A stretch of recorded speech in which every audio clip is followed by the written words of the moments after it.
And just very quickly, hello everyone. Ebony Rose will be joining us at 4 p.m. She did share questions for Mr. Sandhill Reveluri. Is that correct? Is that how I pronounce it? And so just a very quick introduction. He is the vice president of the Chicago Board of Education by Mayor Lori Lightfoot and began serving in 2019 and he is an awardee of the Treasurer's Office Outstanding Commitment in Education. I'll leave it there. There's so many accomplishments, but so little time. So I'm sure that many of you have a few questions. I noted for Sandhill that the framing of this conversation is around the building of recommendations. And as you might have read, his written testimony for our November public meeting on his thoughts and recommendations for the 8 takeaways that were built from public feedback and the surveys and focus groups and whatnot. So I want to give the time to all of you. I know we have about 15 minutes and a hard stop at 4 p.m. with Sandhill. Thank you so much for joining us. And Ruth, I know you were in the middle of a question. Did you want to finish that question? You're on mute. I'm curious what you're most concerned about losing when you talk about, I guess, the coherence. What are you most concerned about losing? Or another way to put it, I guess. See, let me say, so you're clear on our situation, we don't have any board, right? There's not a mayorally appointed, and that's one of the ways in which we're unique. Our mayoral control has no board over our school district. We're a state board. So what are some of the areas, I guess, that as a board you thought were very important that you were able to undertake and be coherent about because it was mayoral control? What kinds of things do you think could be in place that would help an elected board retain some of that? Absolutely. And thank you, Ruth, for highlighting the distinction between the current situation in DCPS and our situation in Chicago. So I would say that there are 3 things. I don't know that they are direct consequences of mayoral control in general, but just about our current situation and what is proposed in the legislation that we believe will take effect in the next few years. First, we all are appointed to the board to represent the entire city. We are not appointed from individual districts, and our responsibility is to the districts as a whole and really to the students of Chicago as a whole. That under the current legislation will be different, and that is something that I am somewhat concerned about. The second thing, very tangibly but significant, our current board is 7 members. That is a normal size. From my data gathering, it's the modal size of school boards in the largest districts in the country. The legislation proposes a board that will be 21 members, which is larger than any other board I've been able to find. As context, our current city council, which is the legislative body for the city, has 50 members. So there's a lot of concern that it will just be unwieldy to have the work of the board conducted with 21 members compared to its current 7. The third thing, though, I think is the most important, and that is that when we function as a board, we all joined because we care about the effectiveness of public education for our students.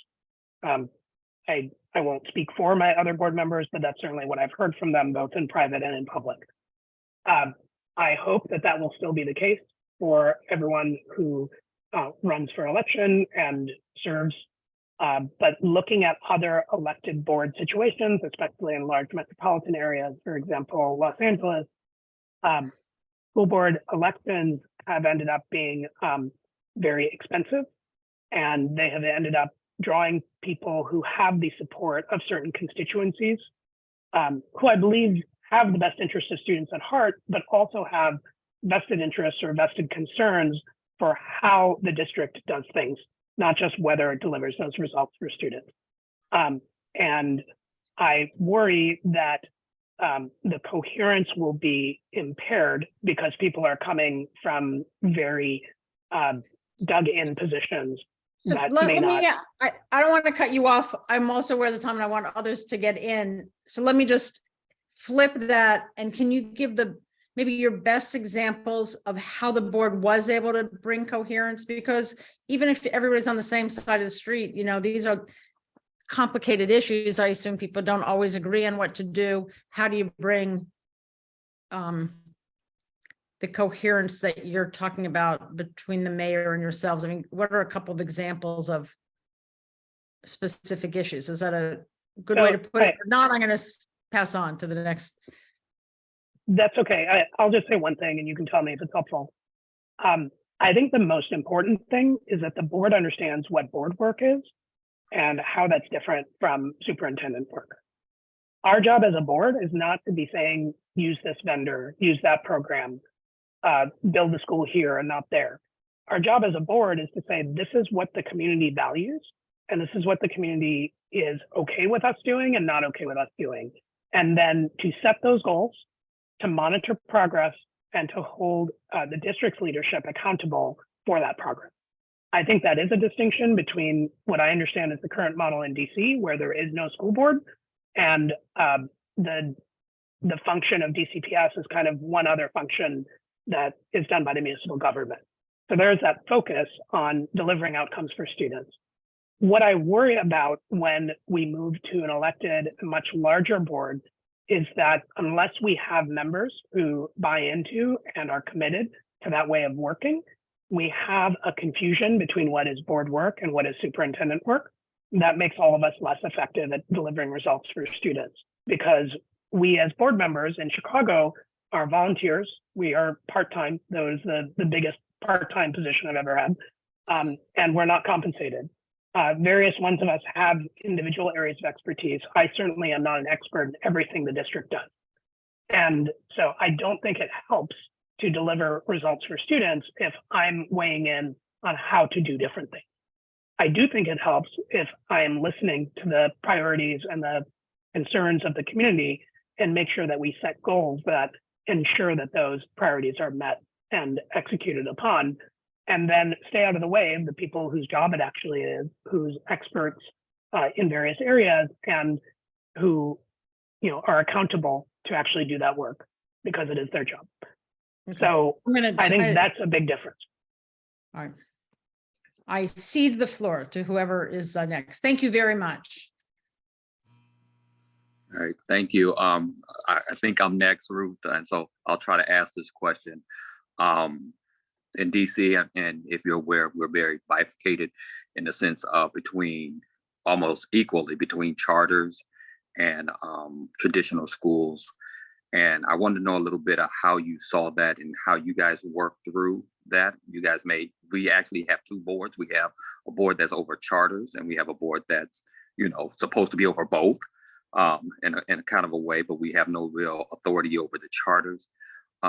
Just want to know how you guys navigate that. I actually just came from Chicago just late last night. I was in your city. It was very cold yesterday, but just kind of want to know, your thoughts about how you guys work together. I was at a KIP meeting yesterday. We had a fellowship meeting yesterday about community engagement. And I kind of want to know your feelings about how to work, how you could create collaboration. Because as you said, it's about our students and delivering for our parents and stuff, as opposed to different sectors. Thank you. Yes, it is even colder today. I have not seen as many examples as I would like of substantive collaboration, but that's more as an individual, former educator hat, not my board member hat.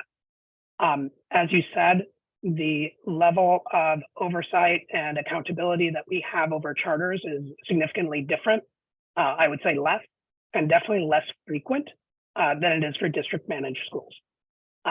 What we are working on is an accountability redesign process It's been ongoing for a while. It was significantly slowed by the challenges of working during COVID and also the more urgent priorities that we had.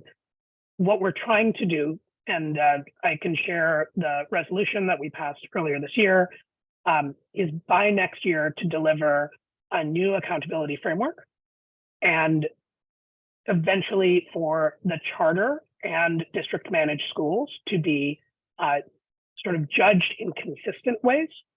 What's more important, I think, than the accountability part of that is really the expectation.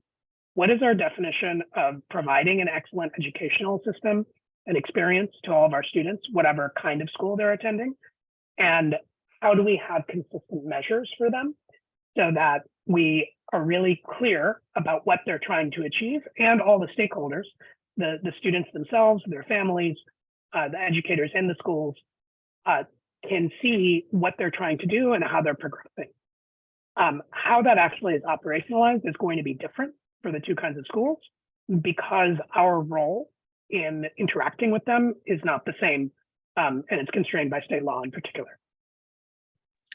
Thank you for that, because I really appreciate you pointing to the accountability framework and as a way that you can, kind of govern, if we want to say, across both sectors, even though you don't have authority over both of them in that particular legislation. So thank you for pointing us back to that, because we're going through the same process ourselves. We're redesigning our accountability. We put forth our recommendations, and they've been put forward by our superintendent, and now we're going to look at a report card so that we can truly evaluate how our schools are operating, and serving people. So thank you for that.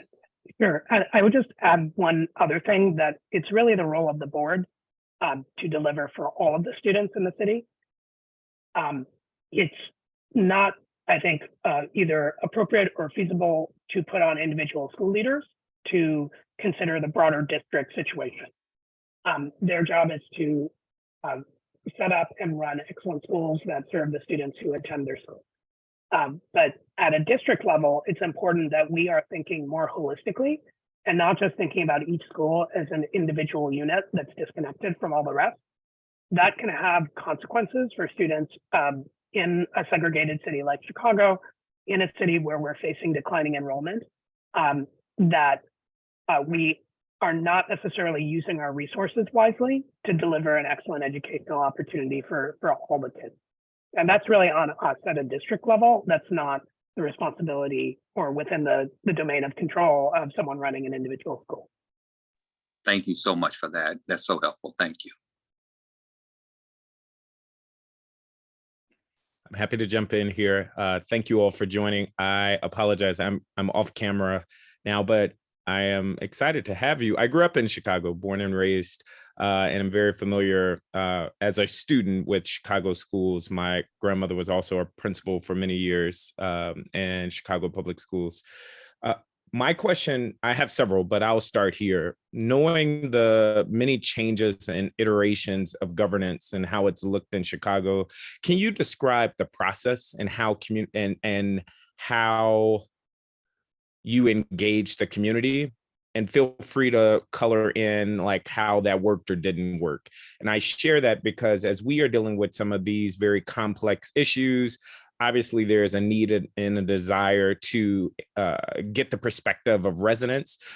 At times we're having to kind of build context for what we're even talking about, the deeper we get in the weeds around some of these topics. At the same time, there's just divergent views across the city from ward to ward. And what you have represented here, Ruth is representing Ward 3.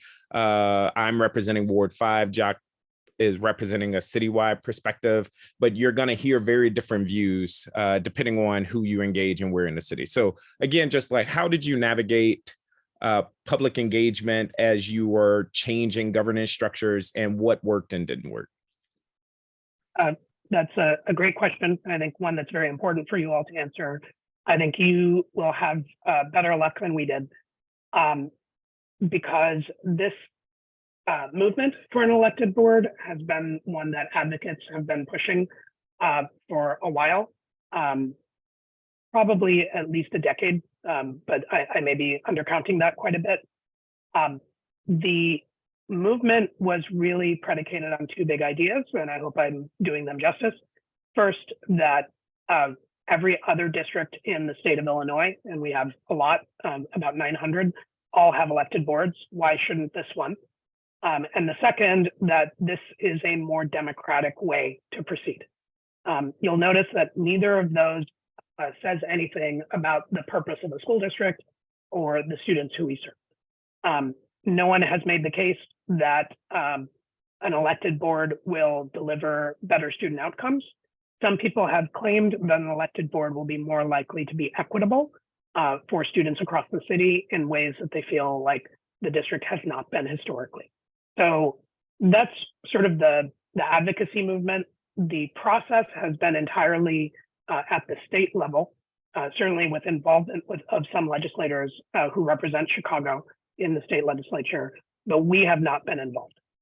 I think there could have been more engagement, but frankly, I'm not sure that that's the highest leverage place to engage the community.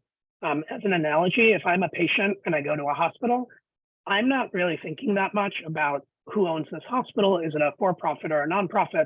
I'm far more interested in, do patients who go to this hospital have good results? Do they go in with whatever conditions they have, and do they come out well and healthy for the long term? That, I think, is really what our students and their families care about as well. The question of whether one governance model or another is better, I think, should be judged by whether it delivers those results for students. And this has been a long time coming. We've kind of known it was coming basically since before I was appointed to the board, and it's been enacted for months at this point. It will take a few more years to turn out. What I have been thinking about more is, how should we function as a board, whether we are the 7 appointed members or eventually the 21 elected members, so that we are effectively delivering our role to ensure that the district provides a high quality education for all students. And Yes, I think a lot of that, sorry, if I could just say one last thing. I think a lot of that is ensuring that board members have a model for governance, and that model is focused on student outcomes. I think that makes more difference than whether the members themselves have been elected or appointed.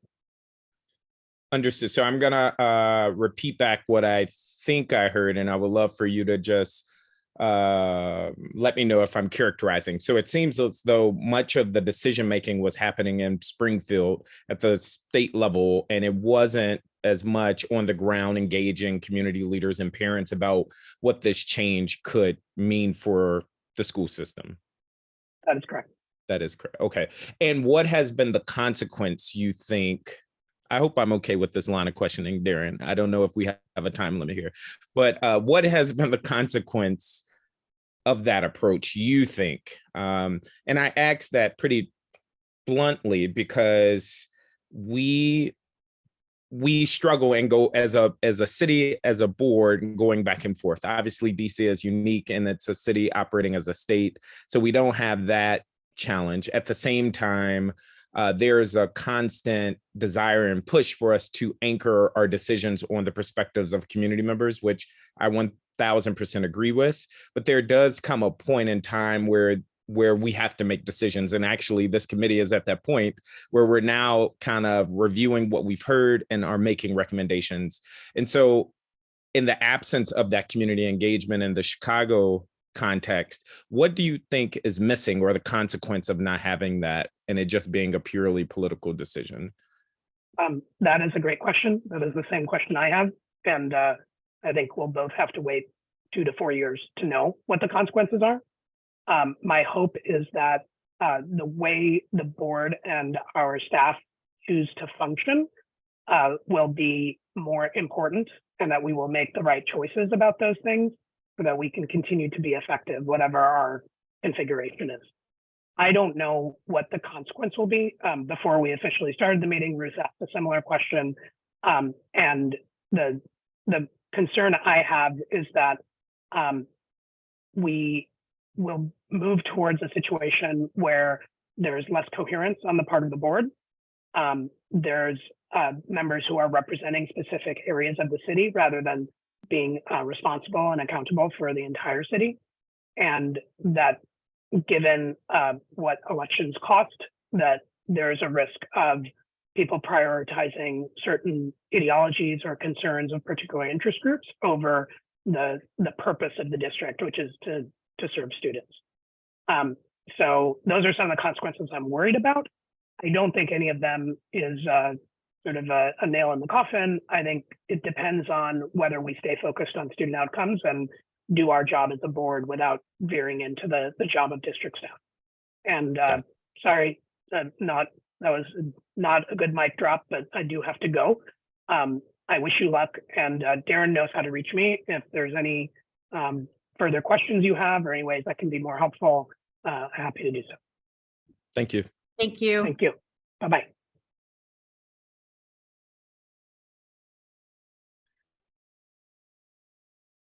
Hi, everyone. So I know Ebony Rose is going to jump on soon. She had a meeting from 3 to 4 p.m. today. While we're waiting, I don't know if you've all had the pleasure of meeting Kathleen. She's to my left, or maybe you're right, or maybe on top of me or below me, but she is our Ed Standards specialist. And so she, Oh, hi. Hi, Kathleen. Hi, I'm excited to, Welcome. be here. It's been like a week, but I feel like I'm catching up, getting ready for all this social studies stuff, hopefully soon. So I'm excited. Nice. Nice. Welcome. yeah, I figured it. Knowing the cadence of these meetings, like live, like people shooting thoughts and suggestions before the Education Standards Committee meeting. I think this would be a good one.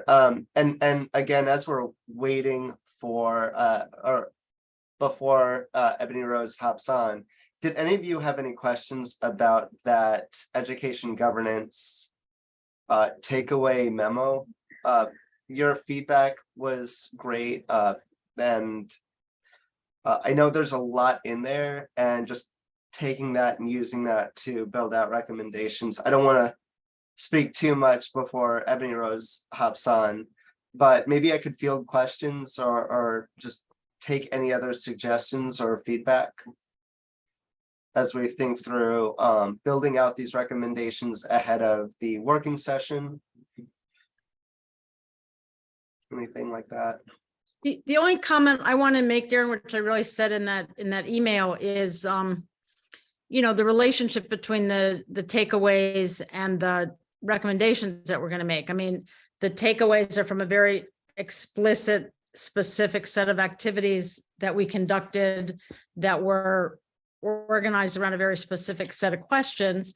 The reality is we all talk to a lot of other people and have a lot of ideas about a lot of stuff. And so I don't want the takeaways to overly drive what we're going to end up with. And I just want to be clear about that.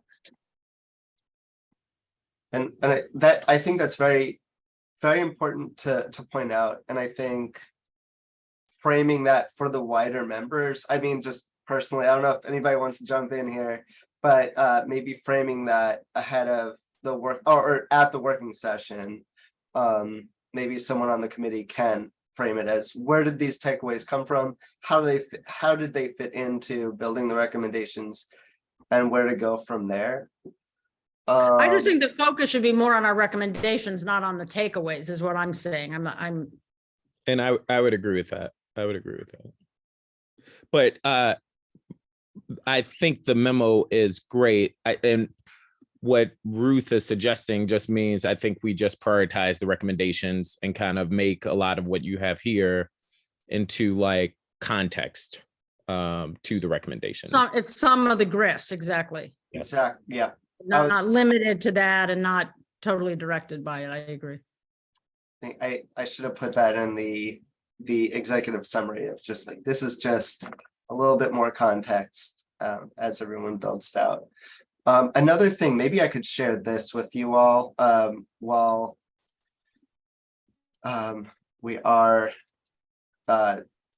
before we get further into the discussion, maybe I could share my screen with you all. But I created sort of a rough proposal for a timeline for building out the recommendations and then implementation of those recommendations.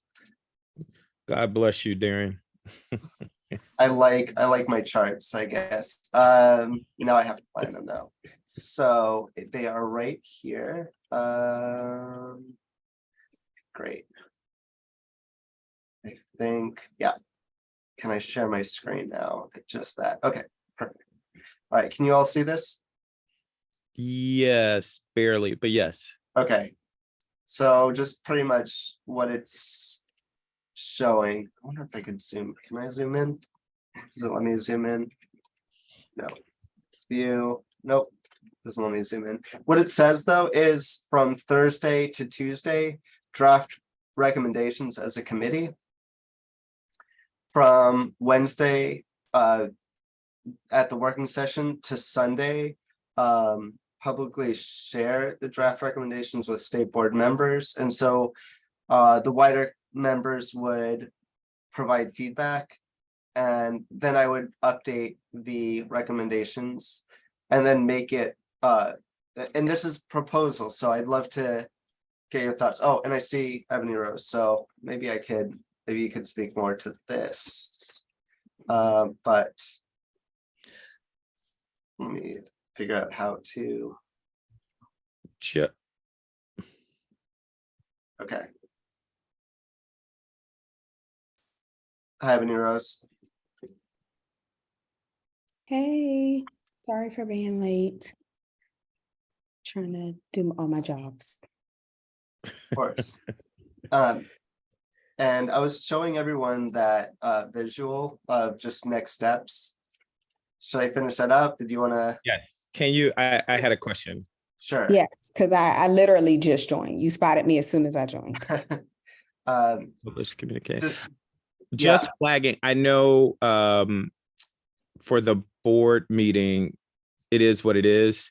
I just worry that it's not realistic for us to have stuff the week of Christmas. One, I don't think it's going to be much advocating going on, but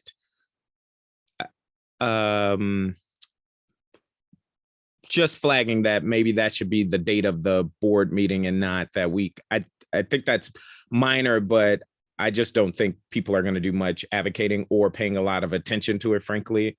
And so it may be worth, even after the new board members come on, there's plans to refresh people's mind around what happened in January.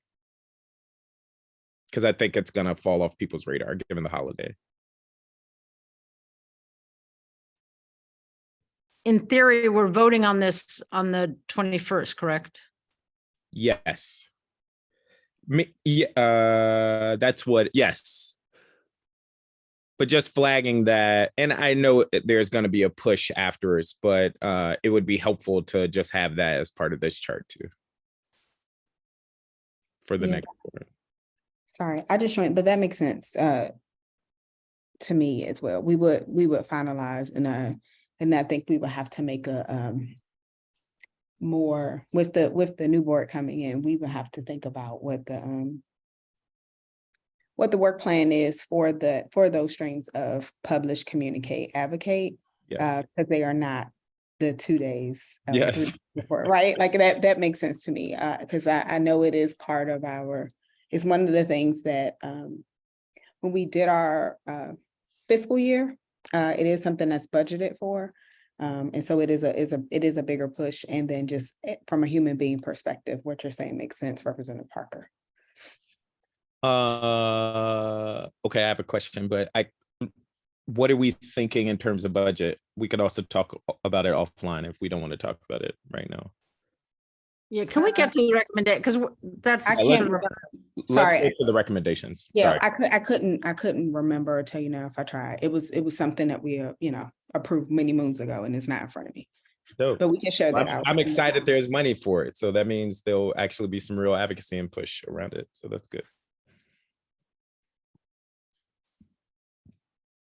And I'm sharing the agenda with everyone right now. So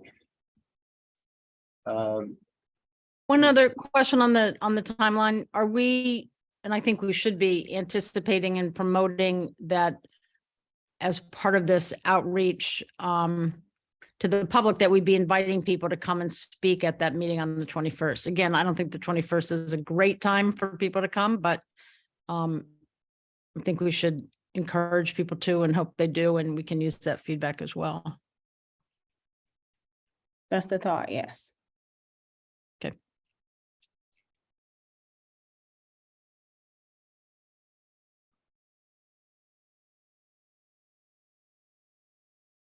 All right, I am hesitating because I joined the meeting late.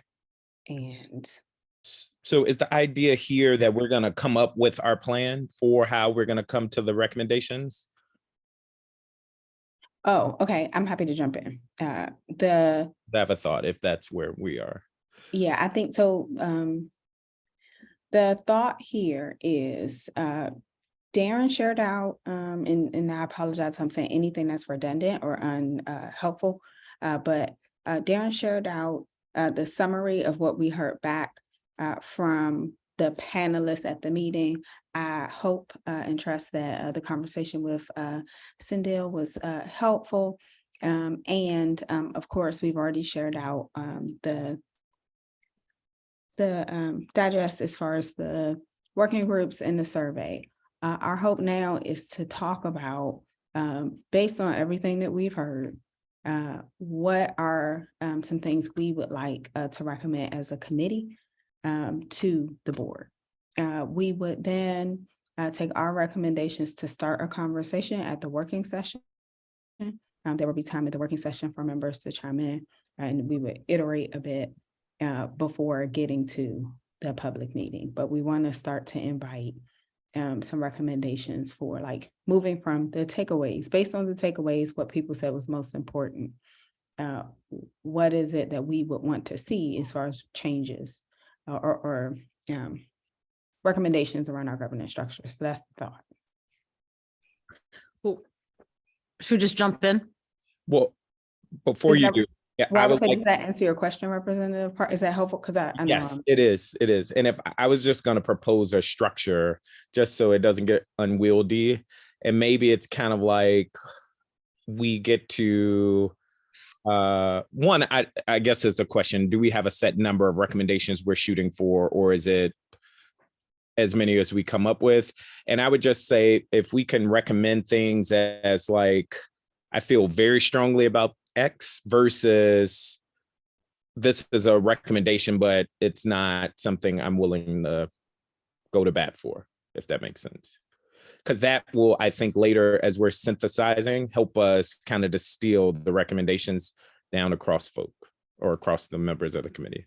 I don't think we have we had not set a number as a committee, like a target. I would say I appreciate the prioritization as far as like what is most important. If it's helpful to help guide the conversation, would it be helpful? Let me say, would it be helpful if just based on the latest memo that Darren sent around, if we start from like based on the things that people said were most important, if we have recommendations based on the things that people kind of, like if we started there, or do people just have some things that are like immediately on their heart? Because there were a couple of things that stood out as far as both reactions to feedback from the public as far as what they ranked highest, and feedback from our panelists. I read in the chat ranked choice recommendations. I'm not quite sure what the haha yes was, but I'm assuming it was on the hard part. Okay. So should we and Darren help keep me on task? But as far as the ranked choice, can we start with the ones? Let's start with the ones that people said were like most important or like most actionable and doable. I think I have. It sounds like that's a good way for us to move forward. And I'm sorry that I'm pulling up in front of me the document that I've now read several times. So just throwing things out, the website idea is one concrete thing that it seemed. Or Darren, did you have the concrete recommendations in a certain place, or are we supposed to mine this to pull? I'm pulling up the link to that right now. Okay. But I think the idea is not exactly to go through them one by one, but rather for each of us to sort of say what's most important. think- Is that That's what Ebony Rose was asking. Do people want to go by the memo first and then get to that, or? And nobody Yeah. responded. I start with Yeah, I what thought where I thought we were was that there were like, and I'm pulling up in front of me again. And I'm sorry that I'm just coming out of another meeting, but there were like 3 recommendations that were specifically added as particularly like actionable or rose to the top. Mhm. One was the website. The other one was, sorry, my internet is not as fast as as this conversation is going. Yeah, but there were 3. And so I think my suggestion was maybe we should start with the conversation around those 3. I would then invite the question, is there anything else that is to both representatives, sound like Parker and Wattenberg's point of there are things that are just like as Representative Parker would go to the mat around, like what are the things that don't fit into those categories and or go to the mat, and then we can continue the conversation around things that are less prioritized, if you will. That doesn't mean they're not important, but essentially when you prioritize, you start with most important. So maybe I would say in the interest of time, let's start with the website recommendation since you cited it, Representative Parker, which would give me time to pull up, and then we can go to the next thing in that order. Does that make sense? Yep. I mean, I think this one is pretty straightforward. I don't know if this is gonna alter governance in DC, and I don't anticipate anybody being against it. As I see it, it would be a website that provides information for families in one place. As it stands right now, people are having to go to DCPS or the charter board or specific charters, the state board, and a host of other places to get information. So, the idea that came out of one of the engagement sessions was the centralized place for education information, and I think it's a good one.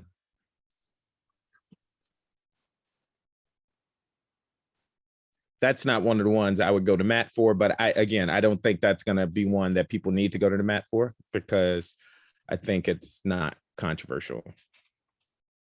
Yeah, I would agree. Well, I agree with all of the I guess it's nobody's going to go to the mat and oppose that. B, it was something that people said would be helpful to them. And C, I don't think it's necessarily a governance change, but it is something to help people as far as how they navigate things. I know, and I think what I would have questions about, and maybe this is not something we have to discuss here, but like some of the things the participants raised were like, how do we make that not also just like not overly cumbersome so they can like find what they need. I know Representative O'Leary has raised a couple times around what about people who just have like are on the wrong side of the digital divide altogether. Like those types of things are things we should think about, but I do think it is if we are being responsive to what people say is helpful to them, I think it's absolutely something we should include.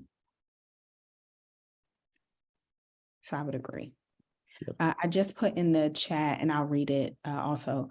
Among the 8 takeaways, takeaway 3, that was the providing a centralized hub of education system information, and takeaway 8, ensuring equitable funding resources, well-rounded education, and improvements to public transparency and access to data resonated the most with participating stakeholders. So that I don't know if anyone has thoughts around takeaway 8, since those were the 2 that the public or participants had the most. Yes. I do. Mhm.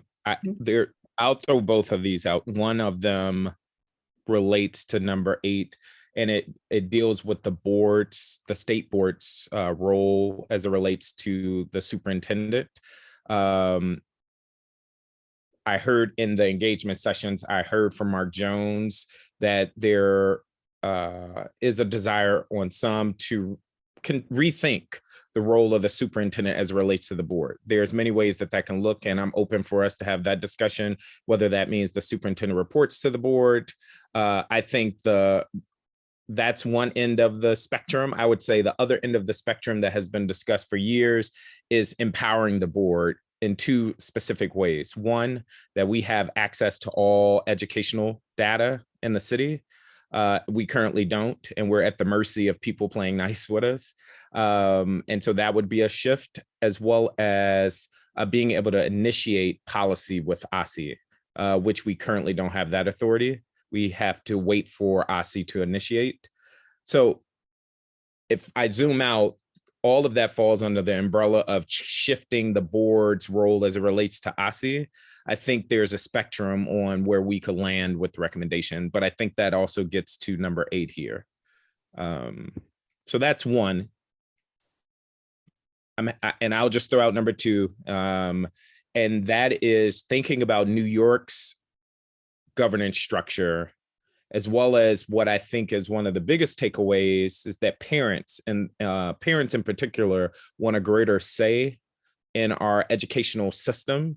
I really think there could be room for whatever we want to call it, but parent boards that have a limited authority to weigh in on educational decisions across the city.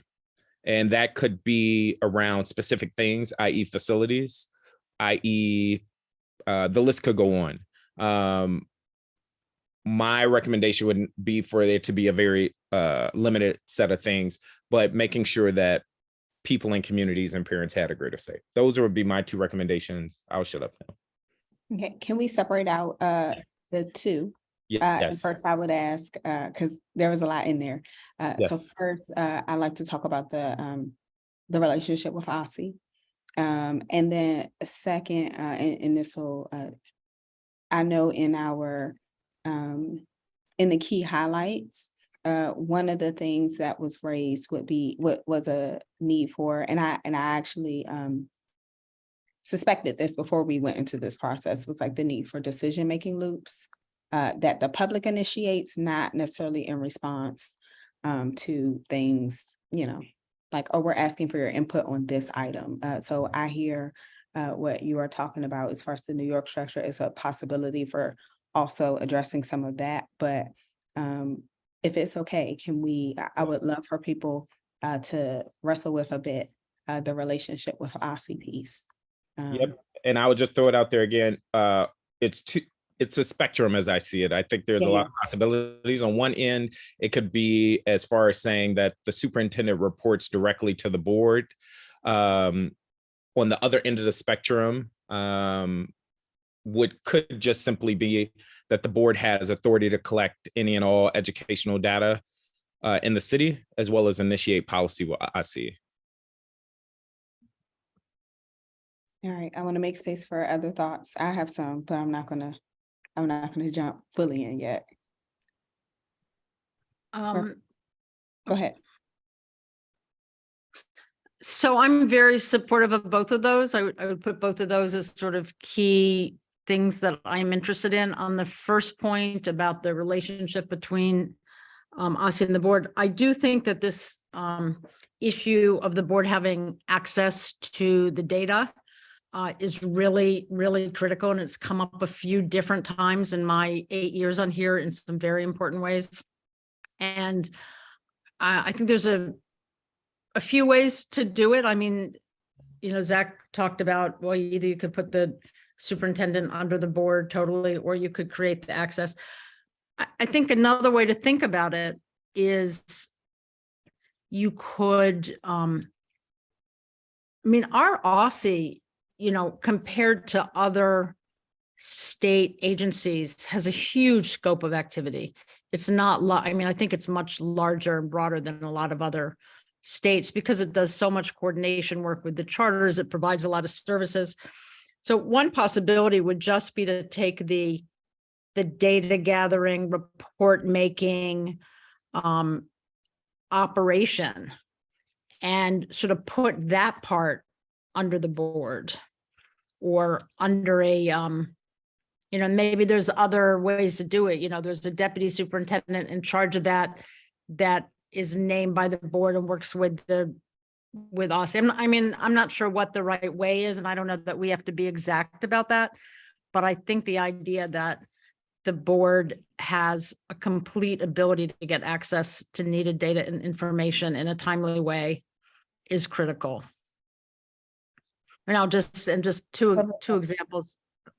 Oh, sorry, I thought you were done. I was gonna say Representative Patterson, but I think I'll pass for now. We can go.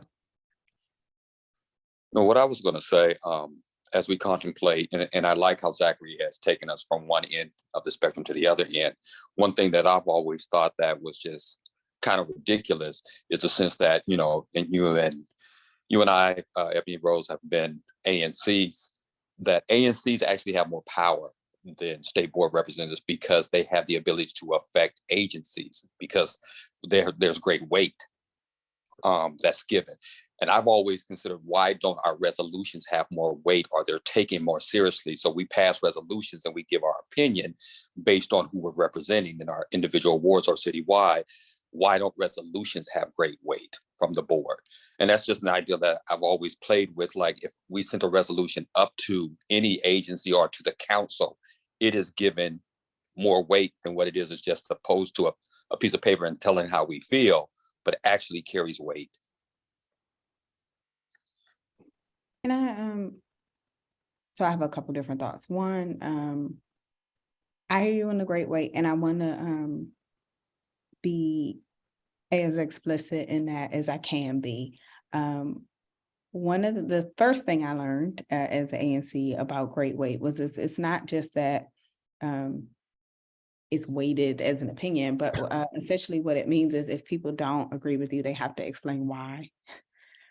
Which is really important. That's actually the power of great weight. It can't just be dismissed with no explanation. So I do think that is a helpful tool. Second, and this is, I guess this is just who I am. I'm always concerned about like capacity. So I would say that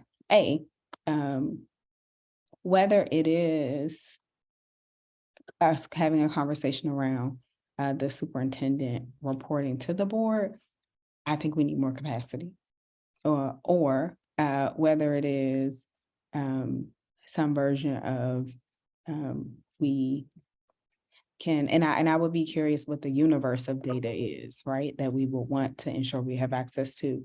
But just being able to do something with that and having the capacity within the board to actualize all the functions, both that we honestly that we currently have. I don't think we have enough capacity as an agency to, if we wanted to review the standards on a regular cadence, we couldn't do that now. Even if we did have the power to initiate with OSCE.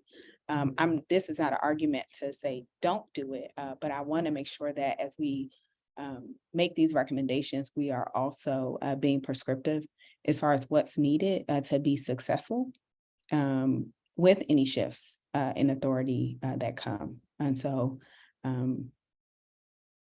not just empowering the board to have certain authorities, but empowering the board with the resources and capacity necessary to do those jobs well would be particularly of importance to me. Yeah, I agree with that completely. And I think the board would need to grow in its capacity. Agreed. In terms of the data piece, I think to simplify it, if legally permissible, that the recommendation would be that the board has the authority to compel OSCE to share data.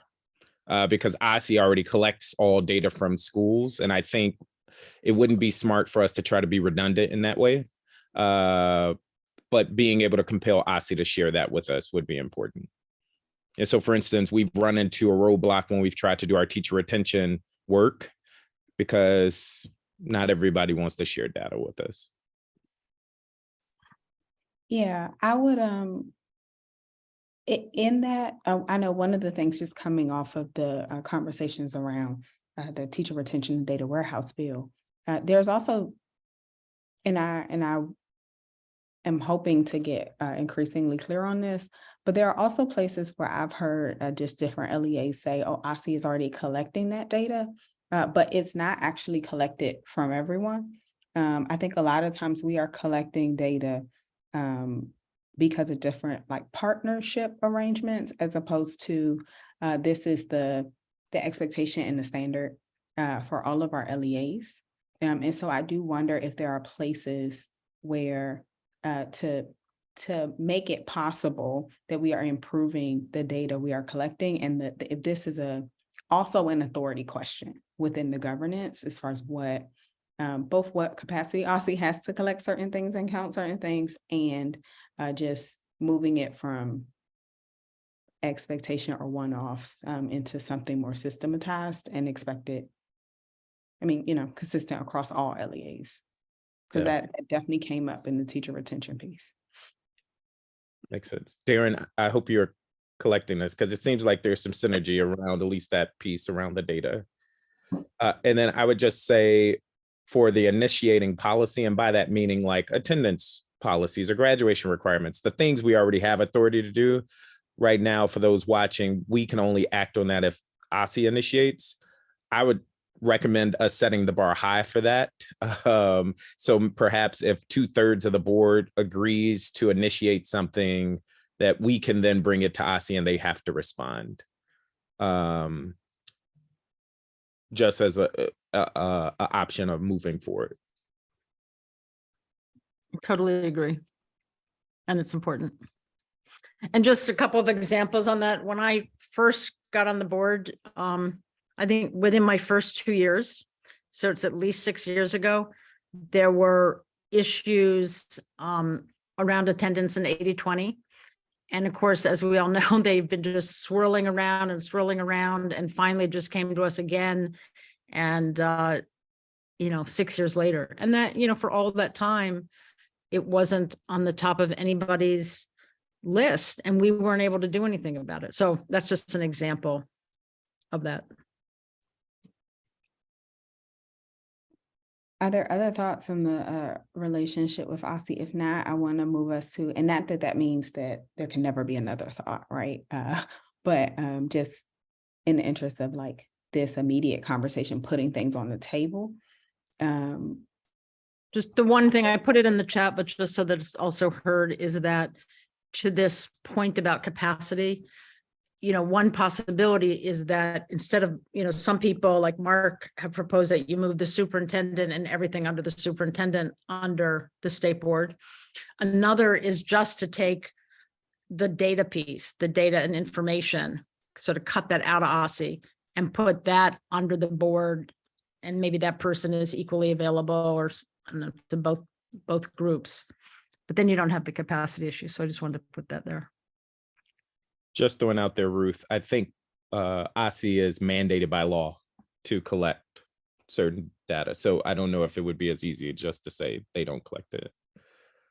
No. Well, I mean, you could call it OSSI Part A. I mean, obviously, any of this requires legislation that changes what we do. So I don't know that. No, Federal law. No, yeah, I mean, just their function as a SEA. Like I think that is something a SEA, I'm gonna be honest, I think that's something that SEA should do. And that in my perfect world, the SEA should collect it. And it's not just collected and sits inside of the SEA and no one else sees it and no one else uses it.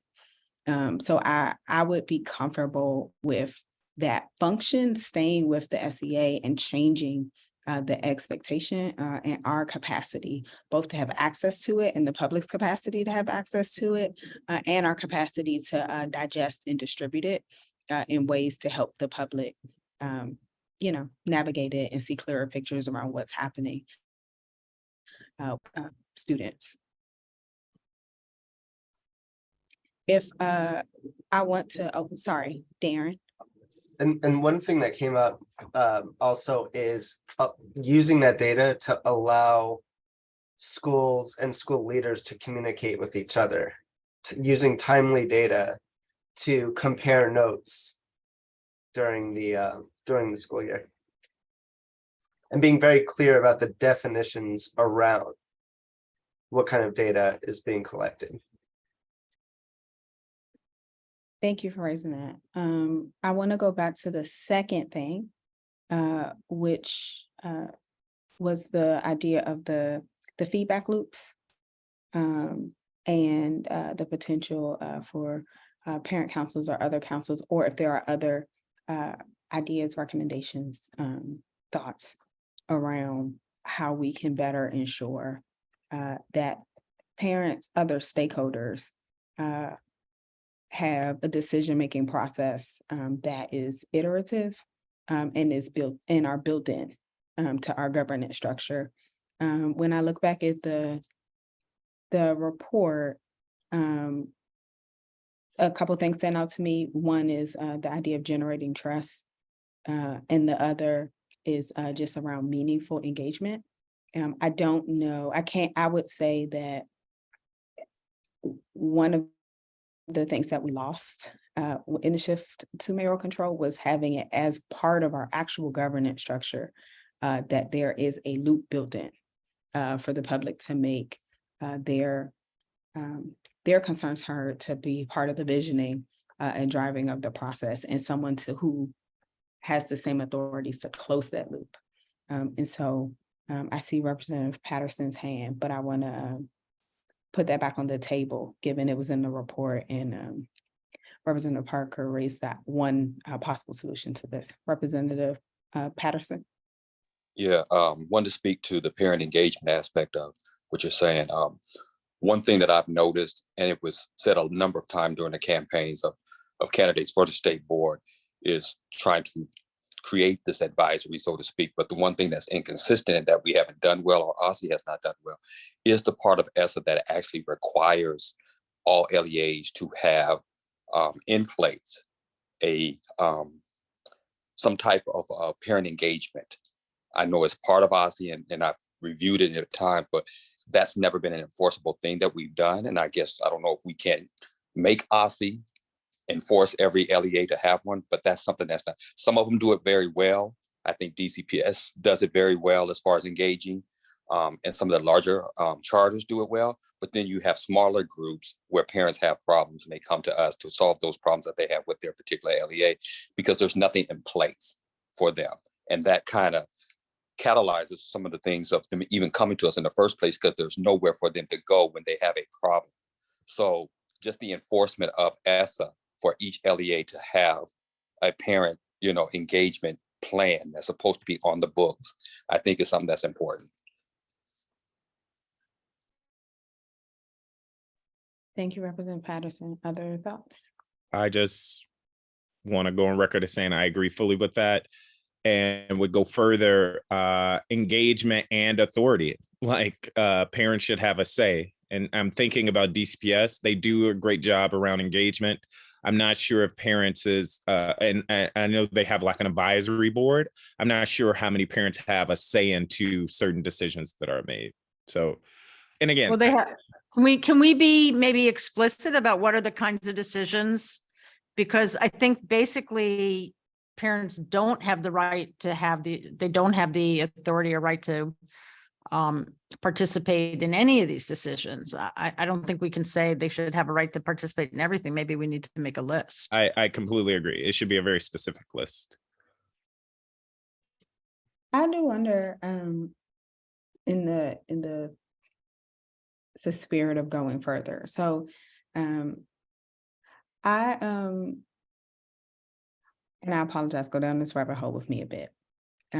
So in my mind, there are a lot of the things we hear people want action around, I would consider local powers. There are things like, if we were when people say like, okay, We want to go back to a school board. The things they want control around are the budgets, the buildings, and like the, even things like the buses, like the OSI buses and all the things.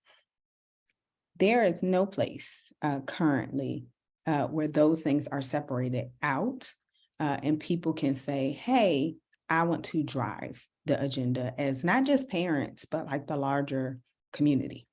I don't think of it, I personally don't think of it as a question of like if the state board should become a local board. I think as we are growing up as a jurisdiction and we think about our journey to hopefully be in the 51st state, we have to be able to have both of those capacities. Like we need the local powers to be clear, transparent, and be created in a way that people can not just navigate them, but set visioning for themselves, or have self-determination.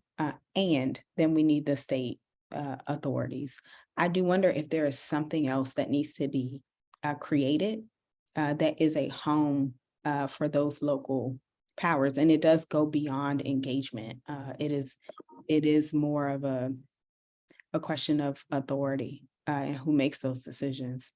I don't know if that makes sense, but it is not something that currently exists in our structure. And I do have some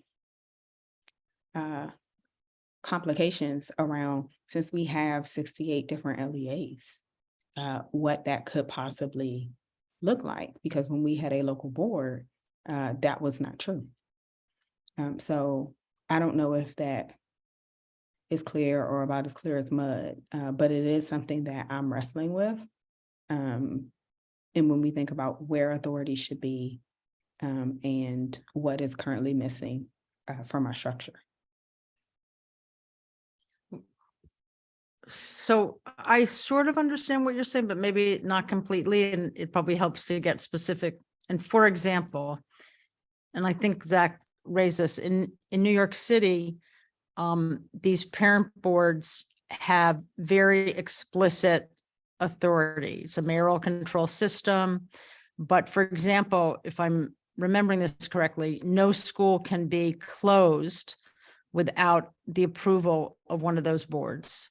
My guess is they also have some other very explicit responsibilities.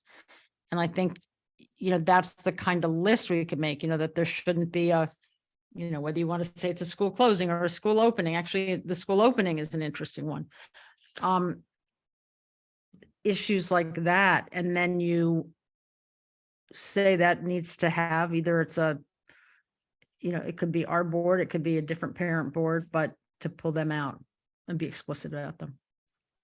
Well, I guess I think I'm saying two things. One, I see our functions as a state board, and as we think about broadening our authorities both broadening our authorities and improving our capacity as separate and apart from things like opening and closing schools, budgets, and the like. I think of actually those as local powers. The difference between us as essentially a city state and a place like New York City is we both have to deal with, like, the New York state agency doesn't sit inside of the New York City structure. It sits above it. And we actually have to have both in our structure. I do think that it could be a creation of something new, but those things are local, those local powers. I also wonder, because our charters are their own school districts, what it would look like to set up a board. And I'm purposely omitting parent because I do think it is larger than that. I think of schools as community. What it would look like to set up a community board that does deal with those types of things, and where would it be situated, and what would it be across DCPS and charter, or is this something we will only be able to do for DCPS because of our specific charter laws in the district, which are unique? So I know that's a bit of a brain dump, But essentially, I'm wrestling with, if we created something new, I'm proposing that we recommend the creation of something new that separates out those local powers, and that it be broader than parent engagement. I think it is about the community having responsibility and accountability for their schools, but I'm questioning if it can be, who it can be applied to. So I'm going to stop rambling for a moment. I see Representative Patterson and then Representative Parker raise their hands in succession. I don't know which one you're picking, Madam Vice President. Your hand went up first, so I'm picking you first because you got there first, and then I'm picking Representative Parker second since he raised his hand second. I like the rabbit hole, as you call it, that you're going down, because of the thought process that it creates. And for me, what you were saying is trying to understand the capacity that we have and what it's going to take for us to get to a certain place where we could handle more things. The first thing that came to mind, other than having that immediately, was the relationship between the House and the Senate and the federal government, and just who has what authority. And it goes back to how much more authority do we actually need to have if we don't have more capacity?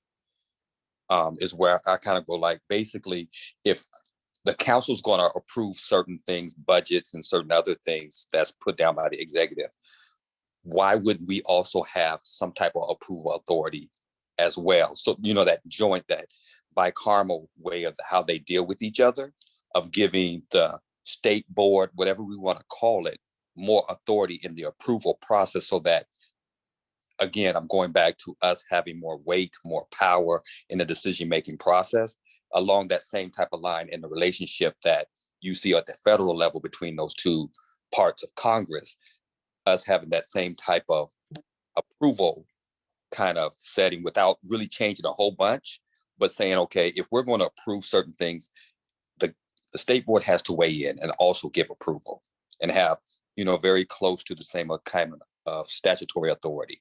It's just the way that my thought process started going.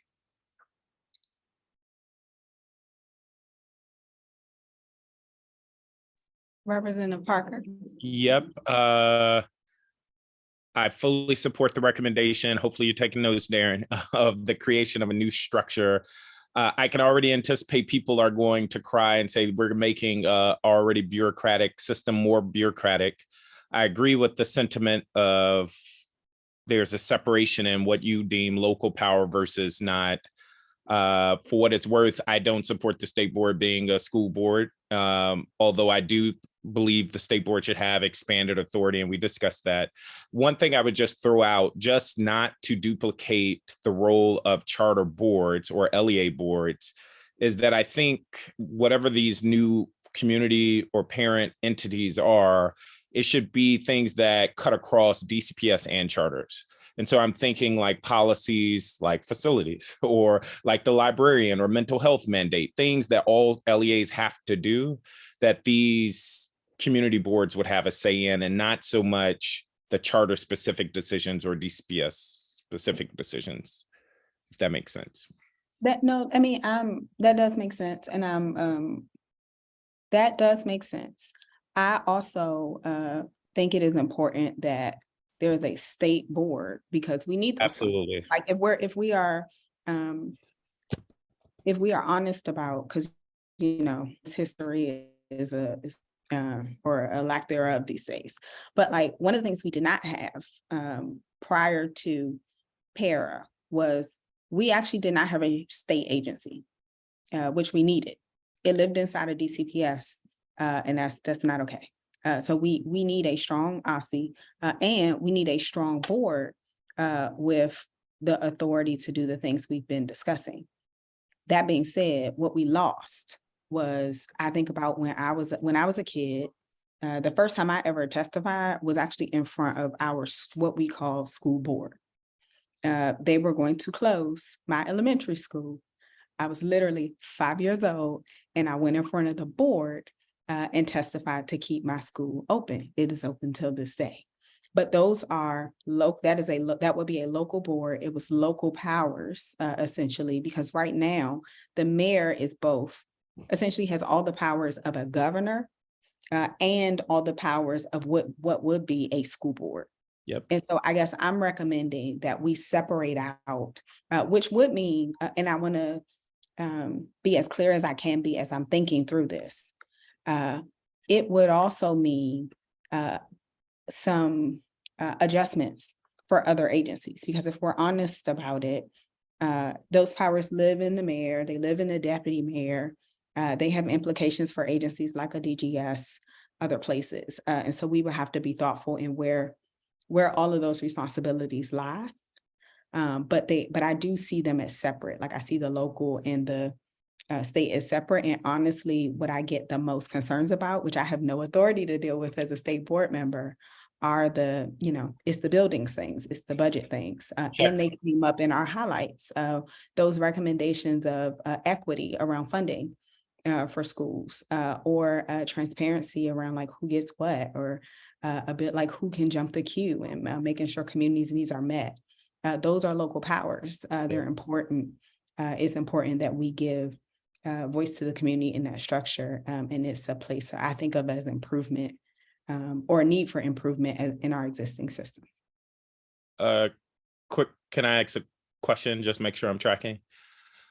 Are you thinking that local board, arguably, I'm assuming it would be DCPS, since we've already acknowledged charters already have those boards, would be at the LEA, or you're thinking at each school would have this board?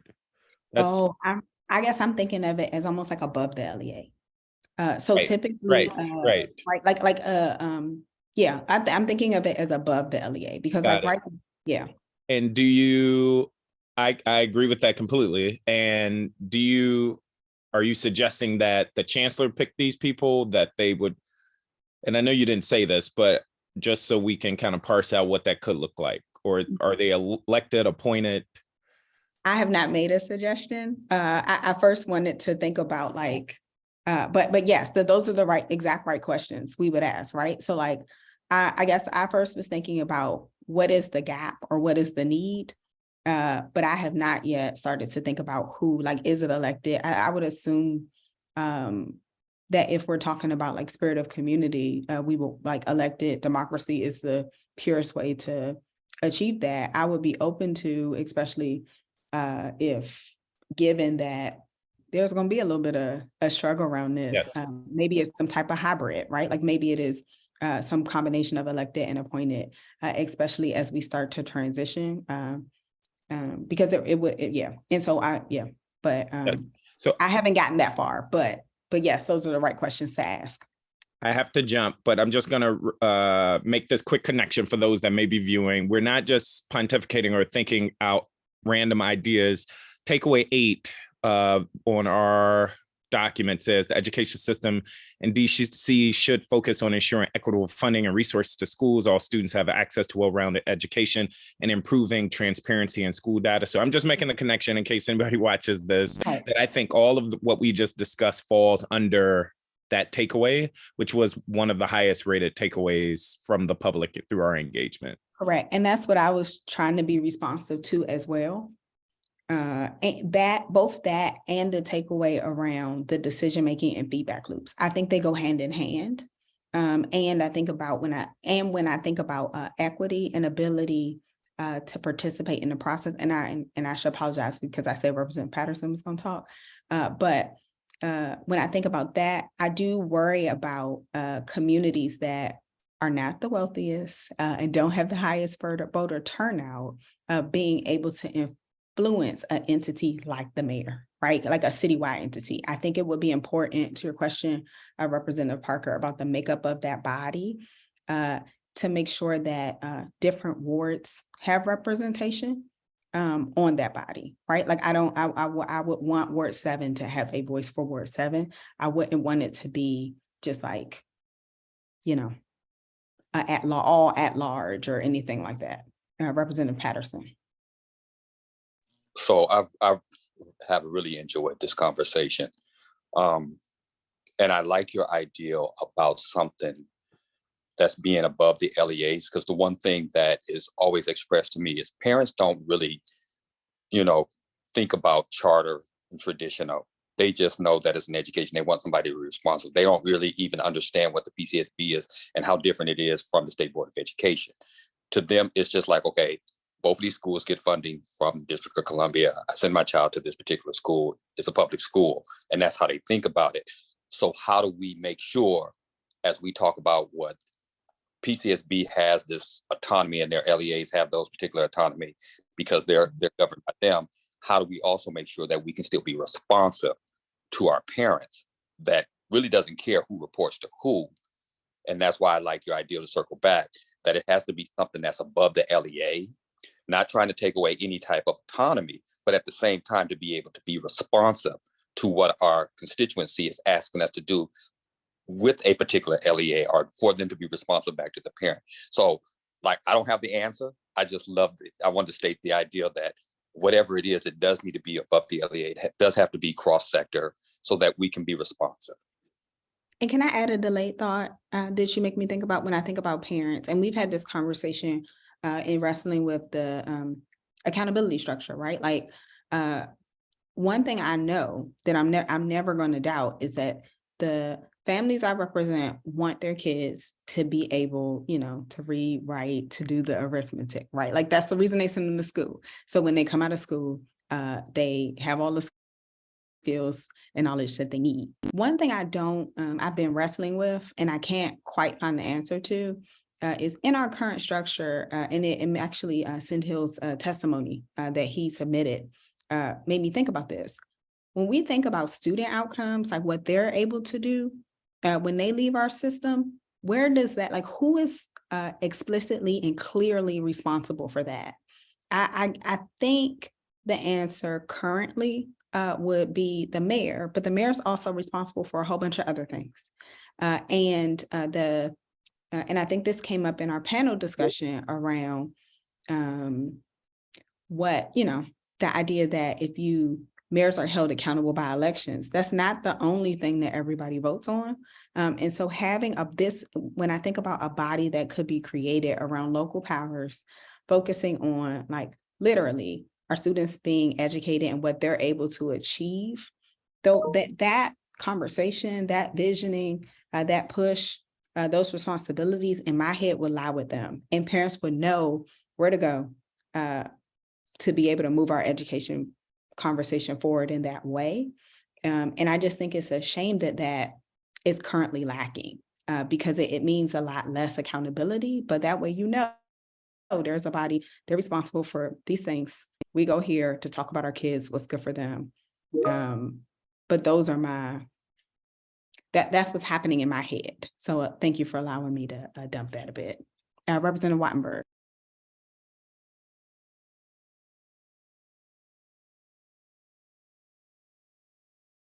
Representative Wattenberg, I see your hand. Got it. Sorry. Okay. So Zach has put in the chat one example, one recommendation: expanded SBOE authority to collect education data and initiate policy with OSSI. And then down further talks about a desire for greater capacity at the SBOE. What would that be? In terms of the data collection, another way to think about what I was saying before is that the board would have access to an authority over the data people at OSSI. And to say that a little differently than I did before, where people were saying, oh, but what does that mean for federal law? I mean, in many state boards, probably in most state boards, it is the state board, that names the state superintendent, and it is the state board that typically does in fact have authority to say, we need a report on XYZ. So I think that's really what we're asking for. And that could be a way of dealing with the resources, is to say that for that data research function, that staff could be responsible to us, something like that. That would be one way to think about it. And as I say, not dissimilar to what exists in some other places. There's one other thing I wanted to raise. Oh, one is part of the research and data, the ability to conduct surveys and reports, because that's part of how we know what's going on. And then one other piece that I wanted to raise, because I think it has really been an issue, is that principals and staff, mainly teachers, should be able to appeal terminations and have a place to go. And that's not something that we really have in the city. So I would throw that one out as a really important one, because it's part of what protects staff's ability to speak freely about things that are going on. I mean, we've had a number of principal terminations where a lot of the chatter was that they were fired because they weren't towing the line. True or not, that's not something there should ever be a question about.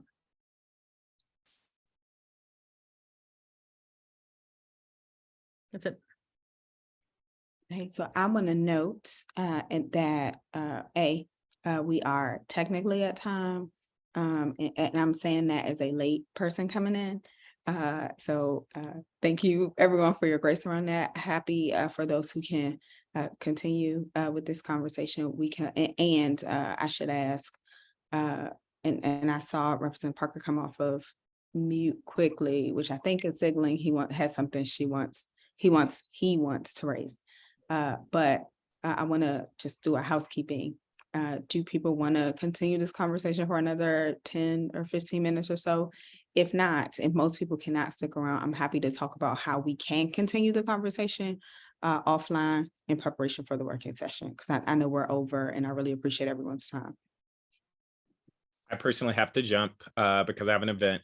I was just coming off mute to say, Ruth, I don't disagree with what you're saying, and that there isn't an opportunity for principals in that example or a place for them to go. But I do think with the recommendation that we discussed, like that creation of that local board, that would then be a place where those principals in that scenario could go, in theory.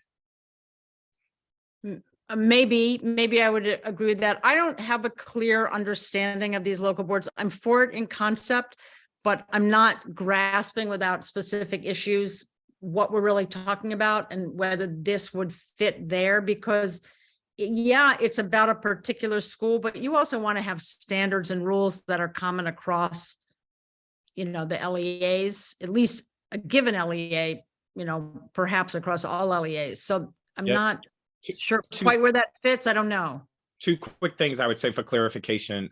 I'm not sure if we are all on the same page. I'm seeing the creation of those community boards as separate than a local board at DCPS. And you will notice I put those in as two different recommendations, in part because those community boards I thought we were discussing would cut across both DCPS and charter, so they wouldn't be for a specific school.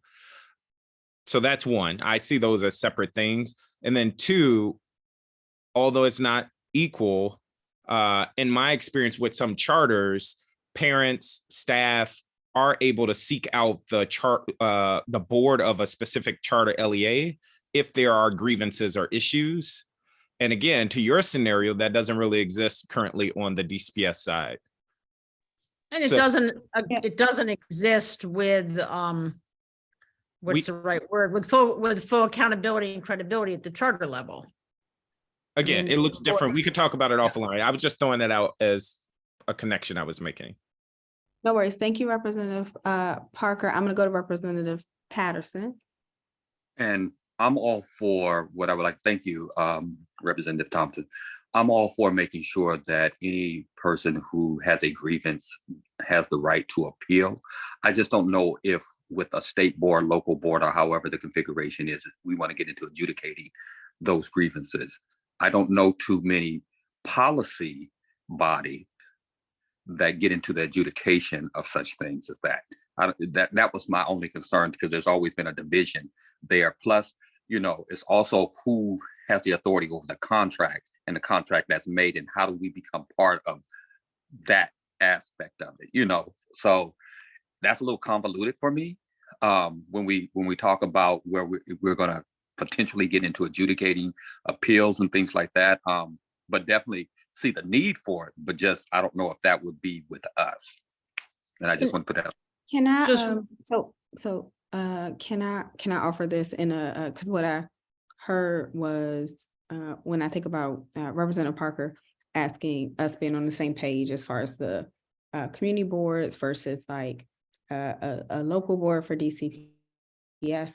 And this is why I said I want to flag the time, but also start to think about how much longer people can stick around to put things on the table, and start to think about like, how do we continue the conversation offline? I think one of the things that would be helpful for me is like, when I think about currently the materials that like the student advocate and the ombudsman have developed as far as like charts, it's kind of charting out some possibilities of where things can sit, to have, to be able to show the differences and like what could be possible. And so like there actually might be 2 options right now, as far as making the recommendations a little bit real, both to your point, Representative Whitenberg, of understanding where the things sit, and we can kind of, we literally can see it a bit better, would probably be helpful to our colleagues and ourselves, to gut check and say, where are we saying the same thing? Where are we saying different things? Where are there things that might be missed? So I think that I wonder if that might be a helpful way for other people to visualize as well. And then 2, I did want to, and I don't know if people want to put quickly in the chat how much more time they have to just hang around now for this conversation. I heard Representative Parker say he has to jump for an event, because I do recognize we're over time, but I have not heard from Representative Whitenberg or Representative Patterson as far as how much time they have to dedicate. And I also don't know, and Darren will tell me if we just have to get off for like literally Zoom capacity reasons. Like just what's real. Because what I don't want is for it to be like, all right, conversation done with no warning, and we don't have a way forward to continue to wrestle, because I really appreciate the wrestling that's happening. I really have to jump, Representative what I meant. Thompson, because I do have a sick little girl that I'm taking care of at the same time at the house. Yeah, I have to jump in a few minutes. So that answers my question. Is that visualization exercise? Do you think that's something that might be helpful? Okay, I see a head nod there. I see a yes in the chat from Zach. So that's helpful. Representative Whitenberg, I see a hand. Oh, that's my old hand, but That's a legacy hand. yeah, and I'm just about to put this in the chat to Representative Patterson's point. I think, but I'm not positive, that a lot of state boards actually are the place where termination appeals go. And sometimes they go to committees of board members. Sometimes they go to lawyers employed by the board. So that might be a piece of staff work, if there is capacity for that, to sort of understand how that works in some other places. Because that could be potentially something very specific, if we agree in principle on it, that we could put forward. Mm-hmm. Okay, it sounds like we're winding down a bit. And we have a couple of kind of next step kind of things. I also know, and I'll speak for myself, sometimes I have like a delayed thought.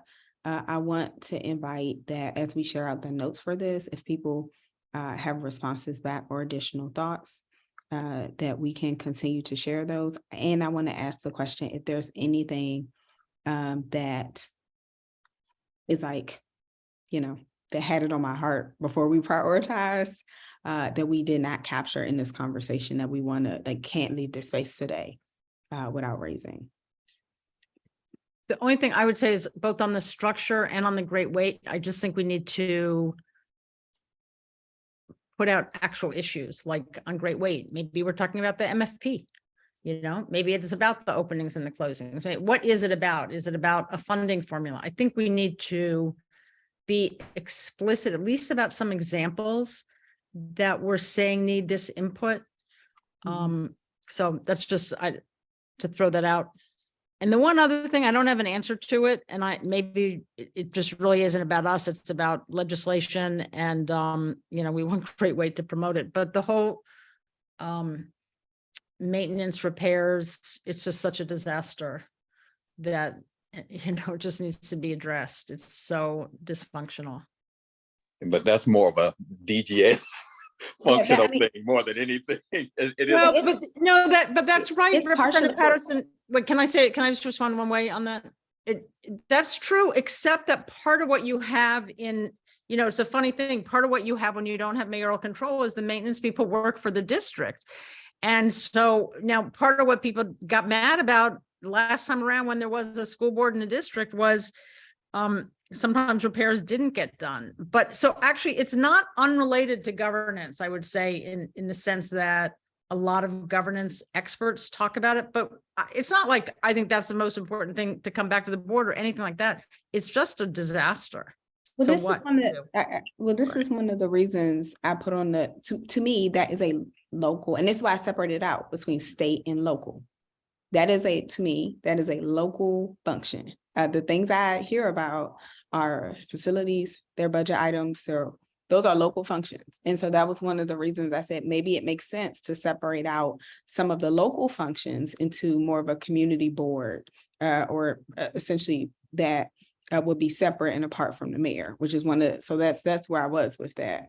The other thing I would, and I know we're now 13 minutes over, so I'm gonna say quickly that we didn't have enough conversation about, but was in the highlights, what we heard, is this idea of increased collaboration between education agencies and organizations. Education agencies and organizations. So literally, some of the questions of transparency, who acts on what, community voices, it is a bit of a gumbo as far as all the places you have to go. I don't know if I have immediate thoughts around how to solve that, but I also just want to put on the record that that's something we heard, given that for real, there are like 9 different agencies that touch public education in DC. But that question of like collaboration is a big one. Yeah. And may I just say, because I do want to speak to Representative Wattenberg's point, I agree 100% as far as when it comes to facilities and maintenance and all those type of things, that we have reached a new low, so to speak, in our ability to respond and hold people accountable for doing work orders and things like that. One thing I don't want to go back to is prior to a state board, is when, we were a local board and we had similar situations where we could not maintain our buildings. They could not open on the first day of school. Fire inspections were not done on time. Things were not getting to the right places so children could have their list of classes. I want to make sure that whatever we do to fix a problem that people want us to respond to, that we don't kind of regress back to another point and it becomes our problem without the capacity at the same time, is what I'm saying. I mean, I agree. It's a dilemma. I will say I'm not, and we're going to go. I'm just going to say I'm not clear or in total agreement on that maintenance is a local thing, but that's for another conversation. I just want to flag it. Okay.